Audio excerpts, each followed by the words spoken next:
Dobrodošli v oddaji Moja kariera, kjer je z mano danes gost, podjetnik, coach in pa predvsem navdušenec nad hipnozo in pa nad temo mentalnega zdravja. Pozdravljen, Silvester. Pozdravljen in hvala za povabilo.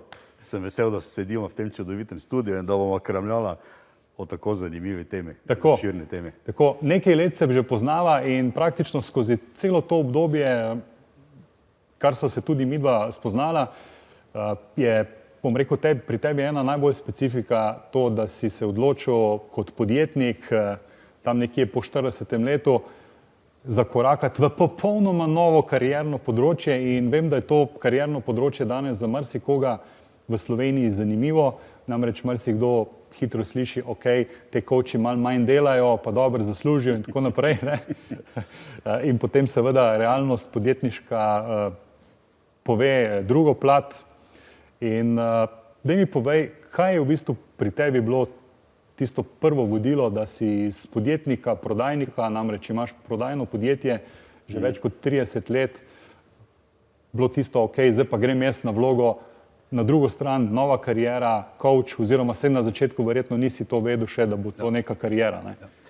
Saj ravno to je zanimivo pri tej temi. Vse veš sam, kot se dostikrat pogovarjamo, predvsem z mladimi, mladi vprašajo oziroma se pogovarjamo o ciljni usmeritvi in seveda takrat ljudje mislijo, da ti veš, ne vem, pri 25-30 letih za celo življenje, kaj natančno boš počel, ampak seveda v življenju se stvari spremenijo. In če bi mi kdo še pri recimo 38 letih rekel, da bom potem kasneje, čez 15 let, mednarodno, lahko rečem mirne duše, uspešen in priznan coach, trener, predvsem za prodajo in pa seveda tudi za vodenje, bi se mu verjetno nasmejal. Odgovor na zadnje vprašanje je pa to, jaz sem takrat, ko sem začel z tem izobraževanjem, se pravi, ko sem šel sam skozi ta proces izobraževanja, v prvi vrsti iskal rešitve zase in predvsem rešitve za svoje podjetje. In moje ključno vprašanje je takrat bilo, kako lahko na drugačen način, z drugačnimi pristopi v prodajnem podjetju ustvarimo v bistvu še več prometa oziroma več realizacije oziroma kot podjetniki radi temu rečemo, ustvarimo večjo dodano vrednost.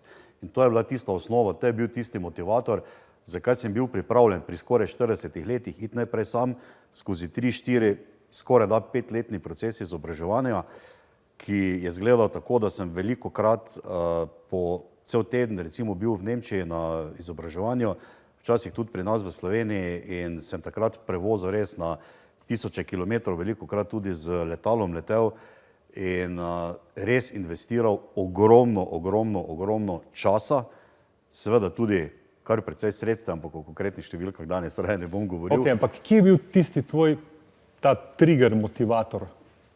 Nekaj te vseeno moglo zgoditi, ne? Glede na to, da si v bistvu človek akcije, se pravi, nekdo ti da neko informacijo, neko znanje, ok, takoj te zanima, kako zdaj iz tega nekaj narediti, ne? Kje si takrat našel tisti nek motivator? Ok, ko sem bil prodajnik oziroma še tudi lastnik oziroma direktor svojega lastnega prodajnega podjetja, to zdaj govorimo zopet o tem obdobju nazaj, se pravi več kot 15 let nazaj. Če bi mene takrat kdo vprašal, kaj vem oziroma znam o prodaji, veš, kaj bom zdaj povedal, bi takrat rekel vse oziroma še več kot pa vse. Ko sem pa prišel v Nemčijo in sem dejansko na teh izobraževanjih ugotovil, v resnici ugotovil na zelo, bom rekel, brutalno oziroma trd način in to je izgledalo tako, da ko sem sedel tam v prvi vrsti, ponavadi sem sedel v prvi ali pa v drugi vrsti, sem ugotovil sam pri sebi, da obstaja ogromno znanja, ki ga še nimam. In to mi je bil nekako motivator, največji motivator mi je bil, pa moram priznati to, ko sem gledal ljudi, ki stojijo pred 200-300 ljudmi in z enostavnostjo in z lahkotnostjo in z sproščenostjo odgovarjajo na vsa takrat, bom rekel, kompleksna vprašanja iz psihologije, iz prodaje, ne? In to zgleda avtentično in uporabno. In to mi je postal cilj in nek glas v meni je takrat rekel, to je tvoja nova kariera, to je tvoja nova pot. Ok. Midva bova danes govorila tudi, se pravi, kako si skozi to obdobje, skozi kariero, na določenih trenutkih, to oba dva kot coacha zelo dobro veva, poznava orodje in kakorkoli, kako si v bistvu lahko ljudje zaposleni pomagajo sami. In tukaj imava tudi knjigo sicer v nemščini, mentalno zdravje. Bi pa vseeno se navezal na to, gospod Katzengruber, ki je avtor te knjige, se mi zdi iz moje perspektive gledano eden izmed velikih tvojih mentorjev in pa po moje tudi tistih nekih nosilcev, mogoče nekih ali motivatorjev, ki so te dobesedno potisnile še globje, da si šel stvari še bolj raziskovati. Nam poveš kaj več o tem? Ja.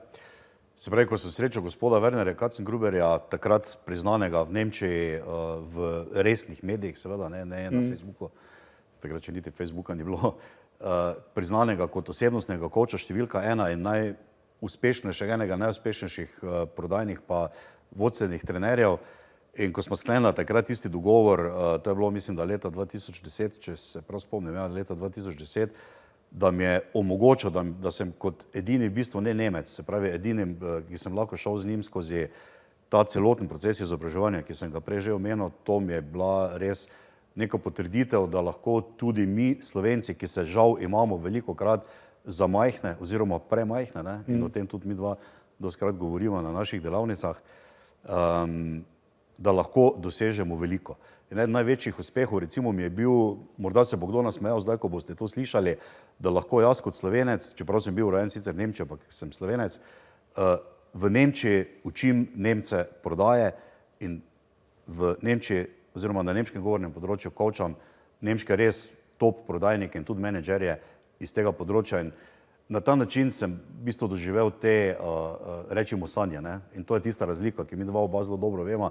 Eno je sanjati življenje, drugo je pa živeti svoje sanje, ne? In seveda mi dostikrat ljudje rečejo, ja, pa denar, pa finance, pa bla, bla, bla. Jasno, je to povezano tudi z denarjem, ampak bistveno večje je to notranje zadovoljstvo, ki ga doživiš in daš sam sebi potrditev, da si dober in da si na pravi poti, pa naj se sliši to kakorkoli.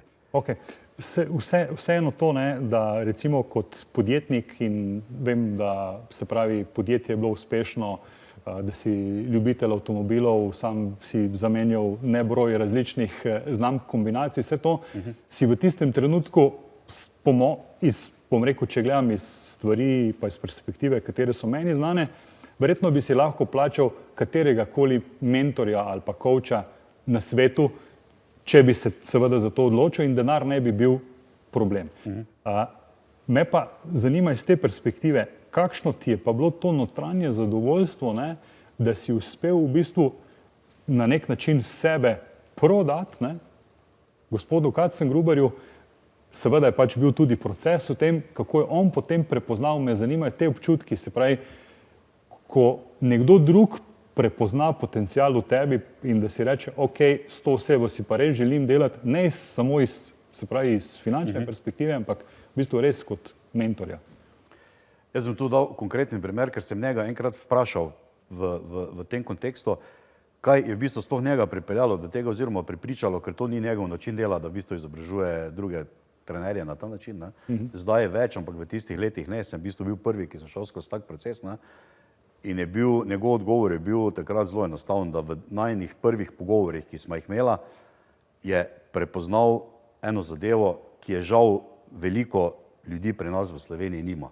Odločnost in jasen cilj in pripravljenost za to in razumevanje tega, da če želiš v življenju nekaj doseči, da moraš za to tudi nekaj narediti. Jaz nikoli nisem sanjal o uspehih čez noč, čeprav veliko krat rečem, da se končna stvar seveda zgodi čez noč, ampak čez noč se ta stvar zgodi po nekaj tednih, mesecih ali pa mirne duše lahko rečemo tudi letih dela, ki so bile vložene v to, da se je tista noč takrat seveda zgodila. Ne.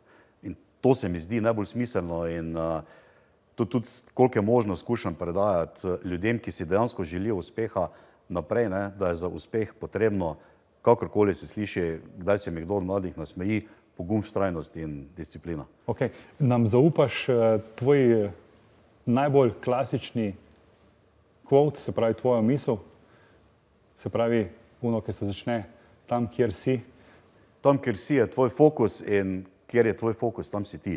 In bom zdaj še to razložil za tiste, ki to slišite prvič. Mi dva lahko zdaj tukaj sedimo in se pogovarjamo. Isto vi zdaj doma sicer gledate, spremljate to, kar se dogaja.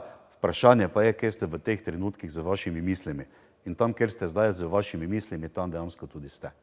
Ok, in s to mislijo zaključujemo prvi del in kmalu nadaljujemo.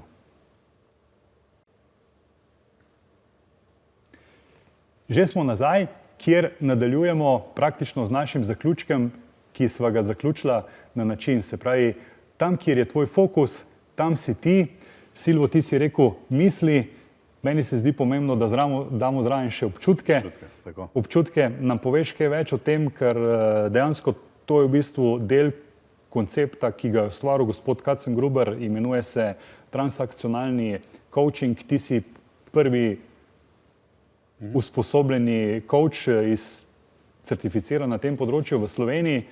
Seveda potem za tabo nas je še nekaj prišlo, ampak nam poveš kaj več, se pravi povezovanja tega racionalnega pa emocionalnega, ker v končni fazi to se mi zdi ključnega pomena v podjetjih, ko delamo, ne, ali pa tudi s posamezniki, marsikdo reče, ja, ok, ja, prav je, da se fajn počutimo, ne, ampak hkrati pa manjka tudi del aktivnosti, akcije. Prva stvar, ki se mi zdi smiselno, da jo razumemo, sploh tisti, ki se profesionalno ne ukvarjate s temi stvarmi, ki pa delate z drugimi ljudmi, je naslednja, ne.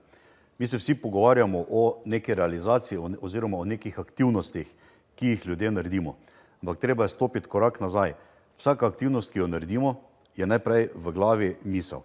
To se pravi, mi nobene stvari ne naredimo. V končni fazi tudi nobena beseda, konkretno pogledano, ki jo zdaj jaz ne izrečem, se ne zgodi brez da prej na to besedo pomislim. Še pred mislijo je pa ena stvar, na katero večinoma žal ljudje pozabljamo, in sicer je to občutek. In se mi zdi smiselno, da tu na tem mestu izpostavim tudi naslednji stavek, tako kot se počutiš v tem trenutku zdaj. Na ta način razmišljaš in na ta način, kot razmišljaš, potem počneš svoje aktivnosti. Če zdaj stopimo zopet korak nazaj, kaj natančno to pomeni? Lahko skrajšamo, tako kot se počutimo, tako tudi delamo aktivnosti. In ko ljudje... Lahko pa vplivamo na počutje, ne? Seveda. In seveda, če hočeš vplivati na počutje oziroma na občutke, ne, lahko to popolnoma po racionalni poti tudi narediš, ampak tisti, ki vas bo to več zanimalo, bomo zagotovo kdaj kaj več povedali o tem, ker danes smo tudi malo omejeni s časom. Zdi se mi pa smiselno, da transakcionalno metodo vseeno malo obrazložimo, ne. Jaz vas res povabim, predstavljate si življenje in razumete tudi življenje kot eno časovno premico. In na tej časovni premici, se pravi, enkrat je bil nekje nek začetek in enkrat je hipotetično eno konec. Zdaj, seveda tisti, ki razmišljate na kak drugačen način, rečete, življenje se nikoli ne začne in v resnici nikoli ne konča, ampak obstanemo pri tem realnem življenju, ne. In prvi izziv je to, da večina danes ljudi se zelo težko sploh razume pojem biti zdaj in tukaj. Se pravi, da mi dva sedimo zdaj v tem studiu, da smo popolnoma fokusirana, koncentrirana in se zopet vrnemo k temu, tam, kjer si ti, je tvoj fokus na to. In vsi, ki nas zdaj spremljate, se lahko vprašate, ali je zraven tega, da zdaj to gledate in poslušate, počnete še karkoli drugega, ampak da ostanem pri temi. Se pravi, zdaj in tukaj je ta trenutek tukaj. Vse, kar se je dogajalo pred tem, je preteklost in vse, kar se bo dogajalo zatem, je seveda prihodnost. In vse to se da razdeliti v dva nivoja. Mi smo to razdelili v tem našem transakcionalnem modelu na dva nivoja. Prvi nivo je nivo prvega reda, se pravi, to je vse, kar so občutki. Se pravi, vse to, kar jaz zdaj v tem trenutku občutim. Ne bom zdaj teh občutkov našteval. In druga stvar je popolnoma racionalna, se pravi, kaj se popolnoma racionalno dostikrat rečemo je enako merljivo, kaj se zdaj v tem trenutku dogaja. In zdaj obrazložitev tega, se pravi v teh trenutkih zdaj in tukaj, ko mi dva sedimo v tem studiu in to snemamo, je vprašanje, kako se počutimo. Ali je prijetno, ali je toplo, ali je prevroče, ali je hladno, ali ima kdo od naju tremo, ali nima treme. Se pravi, to so ti občutki, ki so notranji, ki so seveda popolnoma subjektivni. Kot merljiva realnost je pa dejstvo, da sedimo zdaj tukaj v tem trenutku, ura je toliko in toliko, dan je ta in ta, čas je taki in taki, sedimo v tem in tem studiu, imamo 1, 2, 3, 4, 5, 6, ne vem koliko kamer, to je pa merljivo. In to je dostikrat, ljudje tega ne razumejo. In jaz vas povabim, ko o tem razmišljate, se zdaj vprašate tako eno stvar. Zaradi katere realnosti ponavadi med ljudmi pride do konfliktov? In ja, verjetno si boste dali odgovor, največkrat pride do konfliktov zaradi subjektivne, se pravi zaradi osebne realnosti, ne pa zaradi tiste merljive. In ko hočem jaz kreirati neko svojo novo prihodnost, nekaj novega skreirati, moram iti najprej pogledati v preteklost, kaj konkretno sem jaz počel, se pravi nivo drugega reda, in kako sem se jaz takrat počutil, ko sem sprejemal odločitve, ki sem jih sprejemal, ker to vemo vsi, moje življenje danes je posledica vseh mojih odločitev, ki sem jih v življenju sprejel. Ne ene, vseh. In moje življenje čez 3 leta bo posledica odločitev, ki sem jih do zdaj že sprejel in od tega trenutka zdaj in tukaj, ki jih bom sprejemal še v prihodnosti. In zdaj, če se lahko navežem, bom kar še nadaljeval z mislimi, ne? Verjetno to vemo, ne? Človek ima v enem dnevu od 50 do 60 tisoč misli in glej ga zlomka, 99% teh mislih je enakih, razen, če ne naredimo to, kar se zdaj pogovarjamo, po naši transakcionalni metodi, pomeni, da v nekem trenutku misel ustavimo in si začnemo postavljati drugačno vprašanje. Kajti, ko si postavimo drugačno vprašanje, ponavadi sledi drugačni odgovor. In to je edina možnost, da lahko kreiramo našo novo sedanjost oziroma prihodnost, ki si želimo, da bo izgledala drugačna, kot izgleda naša trenutna aktualna sedanjost. In vse skupaj se zgodi zaradi tega, ker v bistvu takrat vplivamo tudi na svoje razmišljanje. In v bistvu razmišljanje, se pravi plus kombinacija občutkov, nas pelje v neko vedenje in seveda peljemo to tudi naprej proti željenemu rezultatu. Ok, glede na to, da se srečuješ dnevno z različnimi, ali pa tako rečem, z ljudmi, ki delajo v različnih panogah, ki prihajajo iz različnih koncev, ne samo iz Slovenije, tudi iz tujine. Kaj bi rekel, kako mogoče, sploh vem, rad se velikokrat pogovarjaš tudi o tem, kako v Nemčiji gledajo recimo na razvoj neke kariere, ali pa recimo tukaj v Sloveniji. Ne želim tako, da gre neko v težko primerjanje, samo vseeno, malo mogoče, pa vseeno, vsaj kot Slovenci smo jih velikokrat tako gledali, ok, so v nekih stvareh pred nami. Kakšen je recimo gor pogled v Nemčiji? Pred kratkim si se vrnil z enega izobraževanja. Ja. Največja razlika je v tem, bom zelo posplošeno povedal, seveda izjeme... Direktno zaužilo. Ja, direktno zaužilo. Največja razlika je v tem, mi smo še vedno dokaj balkanski in veliko stvari naredimo po intuiciji oziroma po nekih trenutnih vzgibih in tako dalje. V Nemčiji je pa vse, se pravi dejansko neki poslovni razvoj kariere ali pa neki profesionalni, če hočemo, karierni razvoj, je samo ena stvar iz 3 točk sestavljena. Sistem, sistem, sistem. Ali je to pravilno ali ne, je vprašanje, ki je vredno $7 milijonov. Jaz sem mislil, da boš rekel Zahlen, Daten, Fakten, ne? Ja, okej. Seveda, Zahlen, Daten, Fakten pomeni dejstva, podatki, številke in seveda se Nemci ukvarjajo tudi s tem. Ampak pa seveda to ustvari sistem. Tako. In to je edina možnost, da ti s tem ustvariš sistem, je pa danes, če pogledamo nemška podjetja, sploh malenkost večja podjetja, in to je to, kar si jaz res iskreno želim, da bi se tudi v Sloveniji pri nas to začelo implementirati, da imajo dosti krat eno delovno mesto, recimo v podjetju, še enkrat ponavljam, govorimo o večjih podjetjih, ki se imenuje personal šef. To pomeni, to je dejansko oseba, ki ni zaposlovalec, ki ni pravnik, ampak je ponovadi psiholog, sociolog ali kaj podobnega in ki res dela na kariernem razvoju in na kariernih načrtih vsakega, seveda tistega človeka, ki želi ta karierni napredek narediti. In še posebej za tiste, ki ste podjetniki ali pa delate v gospodarskih društvah, jaz upam, da se zavedate enega največjih izzivov sedanjega časa in naslednjih nekaj let manjka oziroma izziv z delovno silo. In tista podjetja, podjetniki, gospodarske družbe, ki zdaj ne vlagajo v razvoj svojega lastnega kadra, jih bo čez 3 do 5 let, ne bom rekel, da jih več ne bo na zemlji videl, ampak jih bo konkurenca, ki to počne, povozila, zato ker enostavno ni druge možnosti, da se zdaj rajše ne začnemo pogovarjati o umetni inteligenci in vsem ostalim, kar sodi zraven.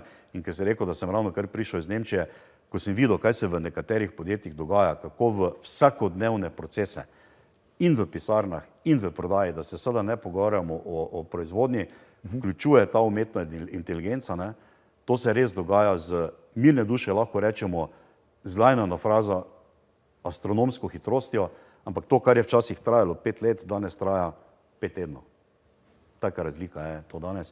Vidim pa, da se žal veliko ljudi tega še vedno ne zaveda in jih je celo strah umetne inteligence. Ok. ti si rekel, se pravi sistem, sistem, sistem.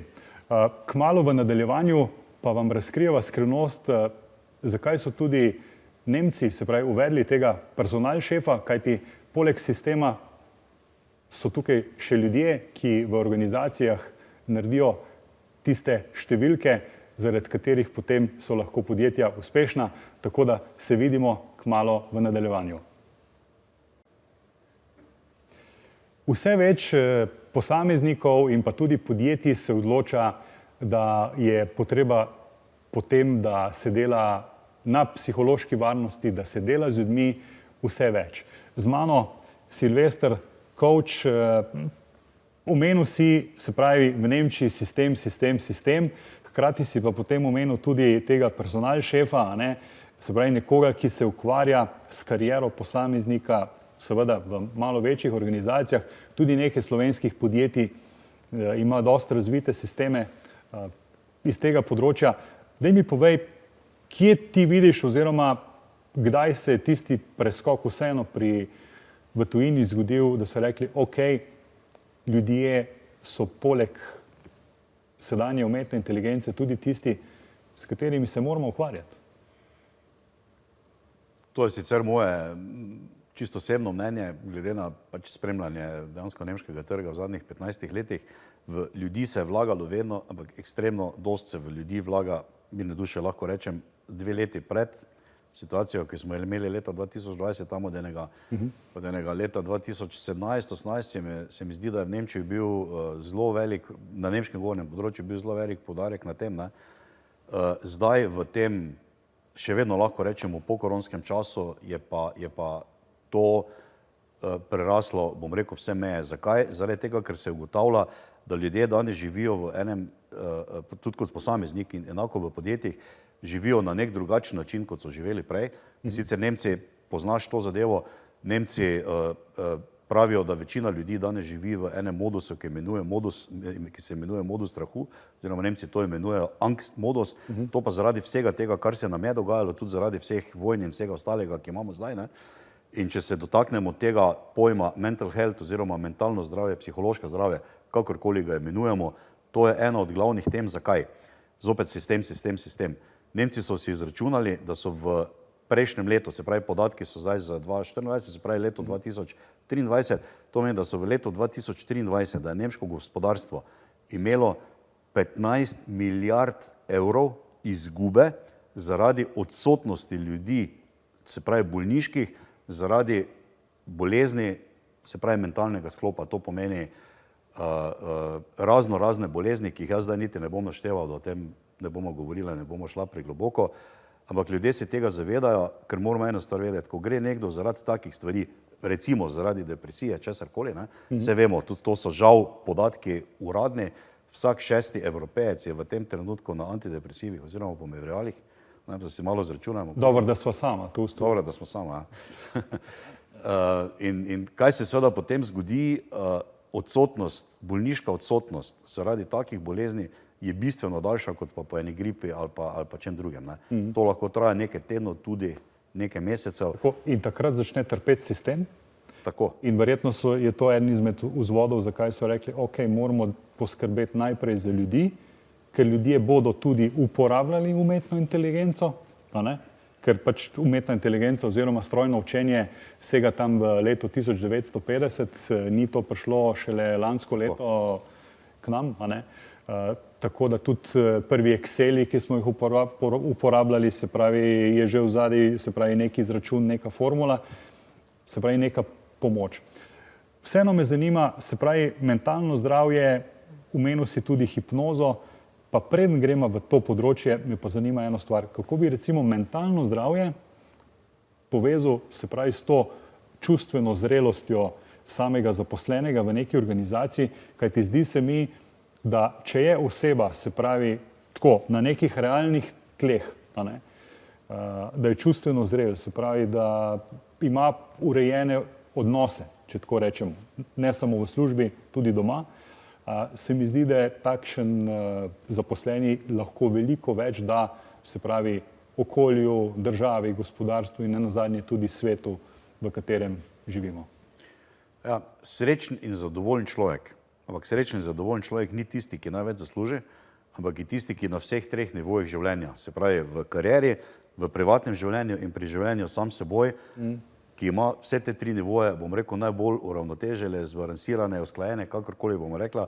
To so ljudje, na katere dejansko lahko najbolj računaš. Ampak je smešno, na te ljudi lahko najbolj računaš v privat življenju, na te ljudi lahko najbolj računaš pri športu in na te ljudi lahko, se pravi o istih ljudeh govorimo, na te ljudi lahko najbolj računaš v poslu, v poslovni neki karieri. In upal bi se reči, da je tu zelo velika razlika, zopet govorim o svojem osebnem mnenju, velika razlika med moškimi in ženskami. Ženske v zadnjih 10-15 letih veliko dajo na tako imenovan osebni oziroma osebnostni razvoj in se tudi med seboj v različnih interesnih skupinah, združenih, kakorkoli, veliko o tem pogovarjajo. Moški še vedno igramo bolj ta mačistični tip, ne?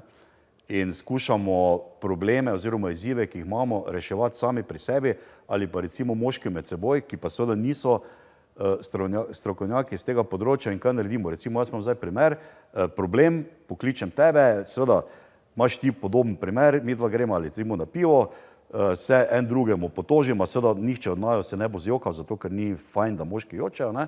Na koncu ugotovimo, da je najin problem v resnici še večji in da je najin problem tako skoraj nerešljiv, nama je pa fajn, ker smo to skupaj ugotovila in smo spila vsak 5 piv.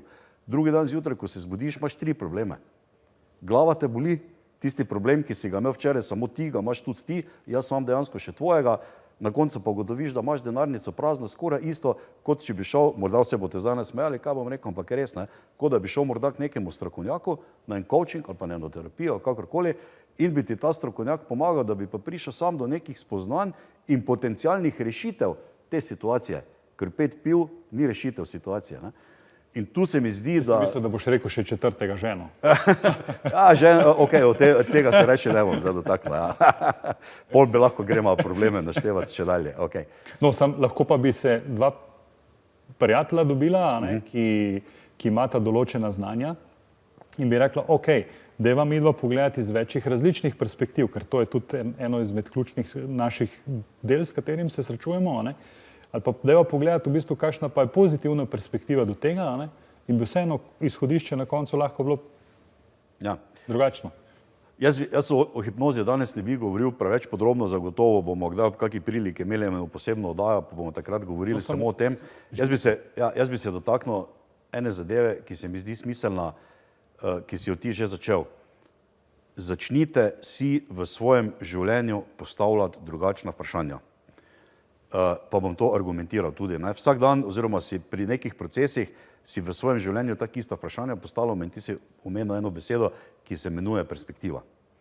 Če zdaj bi mi dva samo zamenjala najine sedeže, ne, bi lahko mi dva v trenutku odigrala igro, da bi jaz bil tisti, ki bi intervjujal in bi ti bil intervjujanec. In mi dva, glede na to, da se poznamo in sva oba usposobljena za obe stvari, bi to oba dva izpeljala. Predstavljajte si pa nekoga, ki tega ni vajen, da mu na umeten način prisiliš, da gre preko nekaj, mi to seveda strokovno imenujemo igre vlog, narediti nekaj, česar ni bil navajen. Po domače povedano, da ga vržeš v vodo. In za take stvari je dobro, da smo ljudje mentalno dobro zdravi in pripravljeni.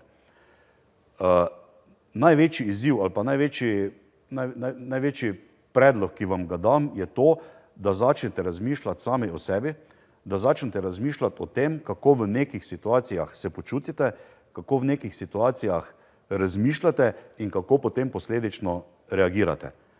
In tisti, ki želite res delati na sebi, si začnite postavljati vprašanja, kaj je razlog za to, kar si rekel, kaj je razlog za to, da jaz zdaj v tej situaciji se počutim tako, razmišljam tako in tako to počnem in kaj lahko jaz naredim drugače v tej isti situaciji, iz katere perspektive naj pogledam na to situacijo, da bo prišla ven neka drugačna slika. In zdaj glede na to, da skupaj sedimo, dajmo to naredimo. No? Evo, tako.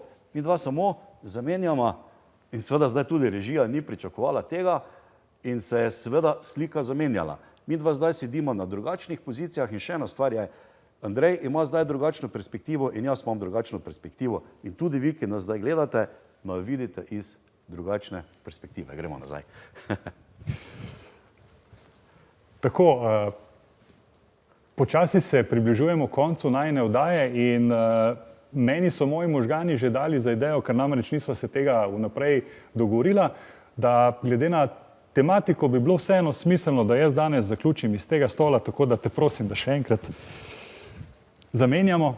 To se pravi, da moram jaz tebe vprašati, kaj natančno pripeljalo do tega, da si to odločitev sprejel?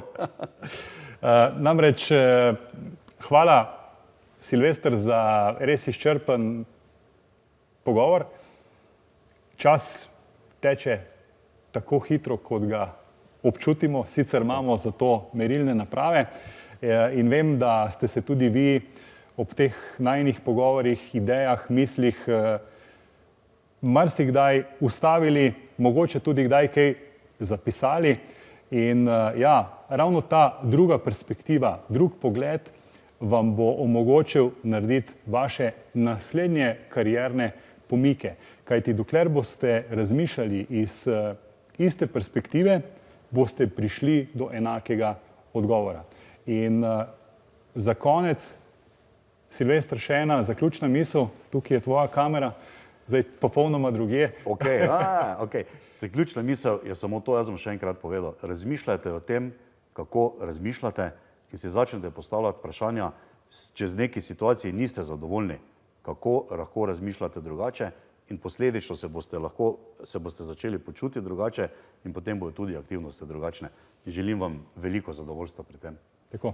Hvala, dragi gledalci, drage gledalke in še nekaj oddaj bomo pripravili za vas s tako zanimivi gostmi in pa tudi, se pravi, tako moškega in ženskega spola, kjer se bomo res pogovarjali o tem, kaj vse so neki karierni preskoki, premiki in verjamem, da bo ena skupna povezovalna nit, ki bo ključna, bo v povezavi ravno z načinom razmišljanja, kajti ko si dovolimo tudi kdaj postaviti naslednje vprašanje, kar je tudi moj gost danes povedal, začnite si postavljati drugačna vprašanja, si boste vprašali, ok, kaj mi ta misel zdaj sporoča in kakšno bo moje vedenje vezano na to misel in naše skupno vedenje pa bo, da se vidimo kmalu v naslednjem tednu, v naslednji oddaji z novim gostom. Hvala in lep pozdrav.